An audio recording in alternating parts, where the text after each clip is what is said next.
ಪರೀಕ್ಷೆಗೆ ಅನುಕೂಲ ಆಗಲೆಂದು ಅಭ್ಯಾಸ ಪತ್ರಿಕೆ 3ರಲ್ಲಿ ನಾವು ಫಸ್ಟ್ ಲ್ಯಾಂಗ್ವೇಜ್ ಕನ್ನಡ ಅಂದರೆ ಪ್ರಥಮ ಭಾಷೆ ಕನ್ನಡದಲ್ಲಿ ಒಂದು ಕ್ವಶನ್ ಪೇಪರನ್ನು 3ನೇದಾಗಿ ಹಾಕ್ತಾ ಇದ್ದೀವಿ. ಇಲ್ಲಿವರೆಗೆ ಒಂದು 5 ಕನ್ನಡದಲ್ಲಿ ಕ್ವಶನ್ ಪೇಪರ್ಗಳನ್ನು ಹಾಕಿದ್ದೀವಿ. ಆಲ್ರೆಡಿ ಯಾವೆಲ್ಲ ಸರಣಿ ಎಕ್ಸಾಮ್ಗಳು ಎಲ್ಲೆಲ್ಲಿ ಯಾವ್ಯಾವ ಜಿಲ್ಲೆಯಲ್ಲಿ ಆಗಿದಾವಲ್ಲ, ನಾವು ಹಾಕಿರ್ತಕ್ಕಂಥ ಕ್ವಶನ್ ಪೇಪರ್ಸ್ಗಳಿಂದ ತುಂಬಾ ಕ್ವಶನ್ಸ್ಗಳು ಬಂದಿದ್ದಾವೆ. ಸೊ ಇನ್ನು 23ರಿಂದ ನಡೆಯಲಿರ್ತಕ್ಕಂಥ ವಾರ್ಷಿಕ ಪೂರ್ವ ಸಿದ್ಧತೆಗಾಗಿ ಏನೋ ಒಂದು ಎಕ್ಸಾಮ್ ಆಗ್ತಾ ಇದ್ದಾವಲ್ಲ, ಅದಕ್ಕೂ ಕೂಡ ನಮ್ಮ ಯೂಟ್ಯೂಬ್ ಚಾನಲ್ನಿಂದ ನಾವು ತುಂಬಾ ಒಂದು ಹೆಲ್ಪ್ ಆಗ್ತಕ್ಕಂಥ ಕ್ವಶನ್ಸ್ ಬರುವ ಹಾಗೆ ವಿಡಿಯೋಗಳನ್ನು ಹಾಕ್ತಾ ಇದ್ದೀವಿ. ಸೊ ದಯಮಾಡಿ ಈ ಕ್ವಶನ್ ಪೇಪರ್ಗಳ ಪ್ರಶ್ನೆಗಳನ್ನು ತಾವೇನು ಮಾಡಬೇಕು, ವಿದ್ಯಾರ್ಥಿಗಳು ಬಿಡಿಸಬೇಕು ಅಂದಾಗ ಮಾತ್ರ ತಮಗೆ ಅನುಕೂಲ ಆಗ್ತದೆ. ಅದನ್ನು ಸಿದ್ಧಪಡಿಸಿಕೊಳ್ಳಲಿಕ್ಕೆ ಕೂಡ ಮರೆಯಬೇಡಿ. ಇದೇ ತರಹದ ಎಲ್ಲ ವಿಷಯಗಳಲ್ಲಿನೂ ಕೂಡ ನಾವು ಕ್ವಶನ್ ಪೇಪರ್ಗಳನ್ನು, ಪಾಸಿಂಗ್ ಪ್ಯಾಕೇಜ್ಗಳನ್ನು, ಮೋಸ್ಟ್ ಎಕ್ಸ್ಪೆಕ್ಟ್ ಮಾಡ್ತಕ್ಕಂಥ ಕ್ವಶನ್ಸ್ಗಳನ್ನ ಸಹಿತ ಹಾಕ್ತಾ ಇದ್ದೀವಿ. ವಿಡಿಯೋಗಳನ್ನು ತಪ್ಪದೆ ನೋಡಿ ಅಂತ ಹೇಳ್ತಾ ಸೊ ಶುರು ಮಾಡೋಣ. ಫಸ್ಟ್ ಲ್ಯಾಂಗ್ವೇಜ್ ಕನ್ನಡದಲ್ಲಿ 3ನೇ ಅಭ್ಯಾಸ ಪತ್ರಿಕೆಯಲ್ಲಿ ಇವತ್ತು ಗುರುಪದೇಶ ಪದವು ಈ ಸಂಧಿಗೆ ಉದಾಹರಣೆ. ಒಬ್ಬರು ಹೇಳಿದ ಮಾತನ್ನೇ ಯಥಾವತ್ತಾಗಿ ಬರೆಯುವಾಗ ಬಳಸುವ ಲೇಖನ ಚಿಹ್ನೆ. ಒಂದು ಅಥವಾ ಅನೇಕ ವಾಕ್ಯಗಳು ಒಂದು ಪ್ರಧಾನ ವಾಕ್ಯಕ್ಕೆ ಅಧೀನಗಳಾಗಿದ್ದರೆ ಅಂತವಾಕ್ಯ. ಸಪ್ತಮಿ ವಿಭಕ್ತಿಯ ಕಾರಕಾರ್ಥ, ಸಂಬಂಧಾಕಾರ್ತಕವ್ಯಕ್ಕೆ ಉದಾಹರಣೆ ಇದು. ಮಾಡು ಧಾತುವಿನ ನಿಷೇಧಾರ್ಥಕ ಕ್ರಿಯಾರೂಪ ಅಂತ ಕೇಳಿದರೆ ಇಷ್ಟು 6 ಪ್ರಶ್ನೆಗಳು ಏನಿದ್ವು ಅಂದರೆ ವಿದ್ಯಾರ್ಥಿಗಳೇ ಬಹು ಆಯ್ಕೆಗಳಲ್ಲಿ ವ್ಯಾಕರಣ ಅಂಶಗಳ ಮೇಲೆ ಇರ್ತಕ್ಕಂಥ ಪ್ರಶ್ನೆಗಳು. ಇನ್ನು ಸಂಬಂಧೀಕರಣ ಮಾದರಿ ಪ್ರಶ್ನೆಗಳಲ್ಲಿ ಕೇಳಿದ್ದಾರೆ. 7ನೇ ಪ್ರಶ್ನೆ ಇತ್ತು, ಮೊದಲು ಅನ್ನೋದು ದ್ವಿರುಕ್ತಿಯಾದರೆ ಗುಡಿಗೋಪುರ ಡ್ಯಾಶ್. ಕಂಗೆಡು ಕ್ರಿಯಾ ಸಮಾಸ ಆದರೆ ನೇಯ್ದ ವಸ್ತ್ರ ಡ್ಯಾಶ್. ದ್ಯೂತ ಜೂಜು ಆದರೆ ವಿದ್ಯಾಧರ ಅನ್ನತಕ್ಕಂಥದ್ದು ಏನು. ಬೆಳೆಗಾರ ತದ್ದಿತಾಂತ ನಾಮ ಆದರೆ ಮಾಟ ಅಂತಕ್ಕಂಥದ್ದು ಏನು ಅಂತ ಕೇಳಿದ್ದಾರೆ.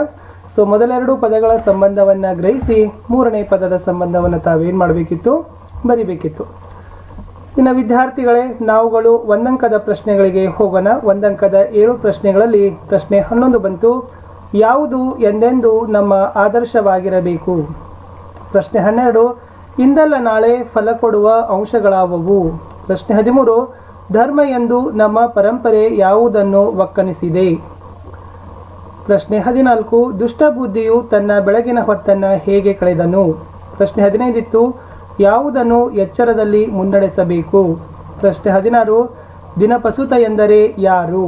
17, ಪುಟ್ಟಪೋರಿ ಏನು ಮಾಡುತ್ತಿದ್ದಾಳೆ ಅಂತ ಏನು ಮಾಡಿದ್ದಾರೆ. ಈ 7 ಪ್ರಶ್ನೆಗಳನ್ನು ವಿದ್ಯಾರ್ಥಿಗಳೇ ಗದ್ಯ, ಪದ್ಯ, ಪಠ್ಯಪೋಷಕ ಅಧ್ಯಯನದಿಂದ ಒಂದೊಂದೇ ವಾಕ್ಯದಲ್ಲಿ ಬರೀಲಿಕ್ಕೆ ಕೇಳಿರ್ತಕ್ಕಂಥ 7 ಪ್ರಶ್ನೆಗಳು ಇತ್ತು. ಇನ್ನು ವಿದ್ಯಾರ್ಥಿಗಳೇ 3-4 ವಾಕ್ಯಗಳಲ್ಲಿ ಉತ್ತರ ಬರಲಿಕ್ಕಿರ್ತಕ್ಕಂಥ 10 ಪ್ರಶ್ನೆಗಳಲ್ಲಿದ್ದಾವೆ. ಇವುಗಳಿಗೆ 2 ಅಂಕ ಇರ್ತಾವ. 18ನೇ ಪ್ರಶ್ನೆ ಇತ್ತು, ಶಬರಿ ರಾಮ ಲಕ್ಷ್ಮಣರನ್ನ ಉಪಚರಿಸಿದ ರೀತಿಯನ್ನ ವಿವರಿಸಿ. 19, ವ್ಯಕ್ತಿಗಳನ್ನು ಆದರ್ಶವಾಗಿ ಸ್ವೀಕರಿಸಲು ಇರುವ ತೊಡಕುಗಳೇನು. ಪ್ರಶ್ನೆ 20, ಸ್ವಧರ್ಮವು ಯಾವುದನ್ನು ಅವಲಂಬಿಸಿದೆ.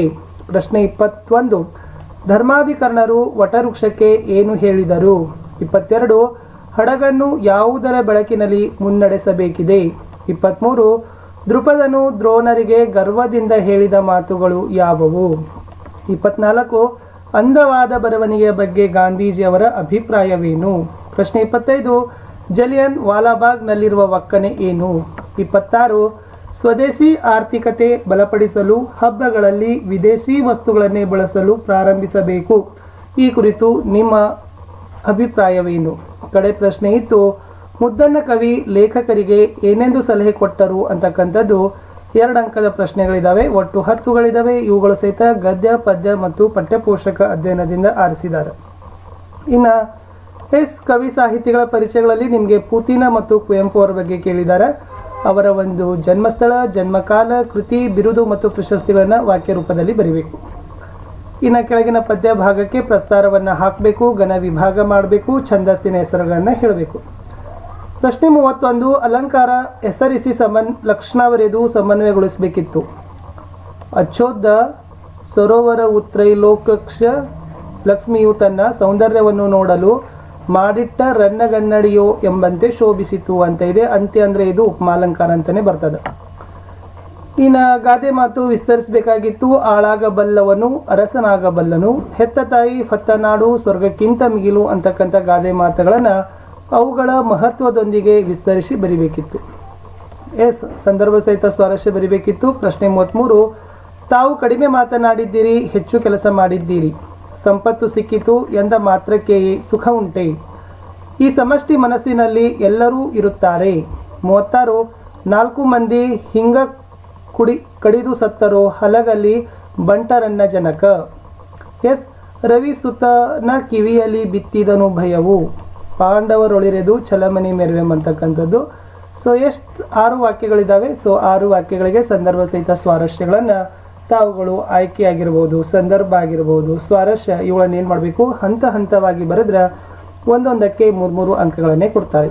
ಇನ್ನು ಪದ್ಯ ಭಾಗಗಳಲ್ಲಿ ಕೊಟ್ಟಿದ್ದಾರೆ. ನೀಲಮೇಘ ಮಂಡಲದಿಂದ ಹಿಡಿದು ಹಕ್ಕಿ ಹಾರುತ್ತಿದೆ ನೋಡಿದ್ದೀರಾ, ಅಥವಾ ಯುಗ ಯುಗಗಳದಿಂದ ಹಿಡಿದು ಹಕ್ಕಿ ಹಾರುತ್ತಿದೆ ನೋಡಿದ್ದೀರಾ ಅಂತಕ್ಕಂಥ ಪದ್ಯ ಭಾಗಗಳನ್ನು ಪೂರ್ಣ ಮಾಡಬೇಕಿತ್ತು. ಇನ್ನು ಈ ಕೆಳಗಿನ ಪದ್ಯ ಭಾಗವನ್ನು ತಾವು ಓದಿ ಅರ್ಥ ಮಾಡಿ ಅದರಲ್ಲಿರ್ತಕ್ಕಂಥ ಮೌಲ್ಯವನ್ನು ಆಧರಿಸಿ ಸಾರಾಂಶವನ್ನು ಬರೀಬೇಕಿತ್ತು. ಇನ್ನು 8 ವಾಕ್ಯಗಳಲ್ಲಿ ಪ್ರಶ್ನೆ ಕೇಳಿದರೆ ಶಬರಿಯ ಚಿಂತೆ ಹಿಂಗಿ ಹೋದ ಸಂದರ್ಭದ ಸ್ವಾರಸ್ಯವನ್ನು ವಿವರಿಸಿ, ಅಥವಾ ಶಬರಿಯ ಸಡಗರ ಸಂತೋಷ ಮೇಳದವರ ಹಾಡಿನಲ್ಲಿ ಹೇಗೆ ವರ್ಣಿತವಾಗಿದೆ, ಅಥವಾ ದೃಪದನಿಗೂ ದ್ರೋಣನಿಗೂ ನಡೆದ ಸಂಭಾಷಣೆಯನ್ನು ಸಂಕ್ಷಿಪ್ತವಾಗಿ ಬರೆಯಿರಿ, ದ್ರೋಣನು ದೃಪದನನ ವಿರುದ್ಧ ಶಪಥ ಮಾಡಲು ಕಾರಣವಾದ ಅಂಶಗಳನ್ನು ವಿವರಿಸಿ ಅಂತ. ಸೊ ಈ ಪ್ರಶ್ನೆಗಳನ್ನು ತಾವೇನು ಮಾಡಬೇಕು, 8 ವಾಕ್ಯಗಳಲ್ಲಿ ಉತ್ತರಗಳನ್ನು ಬರೀಬೇಕಿತ್ತು.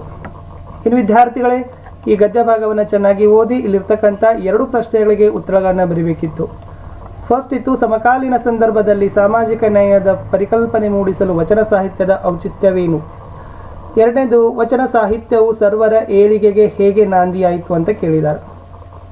ಇನ್ನು ಪತ್ರದಲ್ಲಿ 44ನೇದು ಫಸ್ಟ್ ಲೆಟರ್ ಇತ್ತು, ನಿಮ್ಮನ್ನ ವಿಜಯನಗರದ ಜಿಲ್ಲೆಯ ನಿವಾಸಿ ಪ್ರಥಮ ಎಂದು ಭಾವಿಸಿಕೊಂಡು ನಿಮ್ಮ ಊರಿನಲ್ಲಿ ಗ್ರಂಥಾಲಯವನ್ನು ಸ್ಥಾಪಿಸುವಂತೆ ಕೋರಿ ನಿಮ್ಮ ಶಾಸಕರಿಗೆ ಒಂದು ಮನವಿ ಪತ್ರವನ್ನು ಬರೀಬೇಕಿತ್ತು, ಅಥವಾ ನಿಮ್ಮನ್ನು ಹಾವೇರಿ ಜಿಲ್ಲೆಯ ರಟ್ಟಿಹಳ್ಳಿ ತಾಲೂಕಿನ ಹಿರೇಕಬ್ಬಾರನ ಸರ್ಕಾರಿ ಪ್ರೌಢಶಾಲೆಯ ಕೃತಿಕ ಎಂದು ಭಾವಿಸಿಕೊಂಡು ನಿಮ್ಮ ಶಾಲೆಯಲ್ಲಿ ಆಚರಿಸಿದ ಶಾಲಾ ವಾರ್ಷಿಕೋತ್ಸವ ಸಮಾರಂಭವನ್ನು ವಿವರಿಸಿ ಮೈಸೂರಿನ ಕುವೆಂಪು ನಗರದಲ್ಲಿ ವಾಸವಾಗಿರುವ ಆದಿತ್ ಎಂಬ ಹೆಸರಿನ ಗೆಳೆಯನಿಗೆ ಪತ್ರವನ್ನು ಬರಿಬೇಕಿತ್ತು.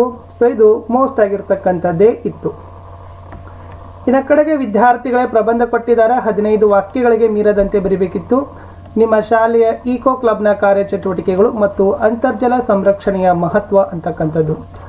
ಇಷ್ಟು ಪ್ರಥಮ ಭಾಷೆ ಕನ್ನಡದಲ್ಲಿ ಅಭ್ಯಾಸ ಪತ್ರಿಕೆ 3ನ್ನು ಇವತ್ತು ಏನು ಮಾಡಿದ್ದೀವಿ, ನಾವು ನಿಮಗಾಗಿ ಹಾಕಿದ್ದೀವಿ. ಮೋಸ್ಟ್ ಇಂಪಾರ್ಟೆಂಟ್ ಇದಾವ. ಪ್ರಶ್ನೆಗಳನ್ನು ಬಿಡಿಸಿ ಉತ್ತರಗಳನ್ನು ಸಿದ್ಧಪಡಿಸಿಕೊಳ್ಳಿ. ಖಂಡಿತವಾಗಿ ನಿಮ್ಮ ಸರಣಿ ಪೂರ್ವ ಸಿದ್ಧತೆ ನಿಮ್ಮ ವಾರ್ಷಿಕ ಪರೀಕ್ಷೆಯಲ್ಲಿ ಇಲ್ಲಿಂದ ಪ್ರಶ್ನೆಗಳು ಬಂದೇ ಬರ್ತಾವ. ಮತ್ತೆ ಸಿಗ್ತೀನಿ.